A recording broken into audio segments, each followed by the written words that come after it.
দিদি দহেজ মানে পণ দেবে না, কিন্তু অ্যালিমনি নেবে।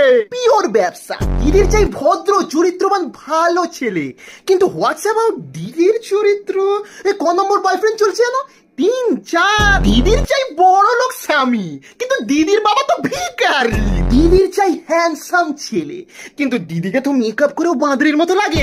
দিদি জেন্ডার ইকুয়ালিটিকে বিশ্বাস করে, ছেলে মেয়ের সমান অধিকার। কিন্তু দিদি তোমার আবার ট্রেনে বাসে মেট্রোতে আলাদা সিট চাই, আইন ব্যবস্থায় আলাদা আইন চাই, চাকরির ক্ষেত্রে অনলি ফর গার্লস এর আলাদা সুবিধা চাই ভাই, অল্প কাজ করে ছেলেদের মতো সমান স্যালারিও চাই।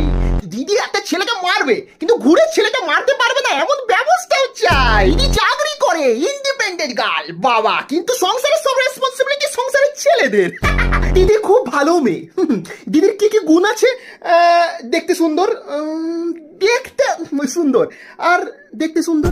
আরে ইনফ্লুয়েন্সার দিদিদের কথা তো ভুলে গেলাম, রিলে নাচন কদন করে হ্যাপি টাকা হচ্ছে, হ্যাপি ট্যালেন্টেড ভাই। সারা শরীর জুড়ে বড় বড় ট্যালেন্ট গুলো সব ঝুলে ঝুলে পড়ছে, ঝুলে ঝুলে পড়ছে।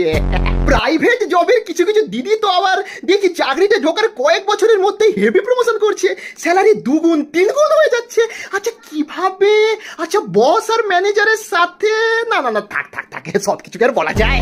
ও দিদি এমনি করলে কিভাবে চলবে বাবু?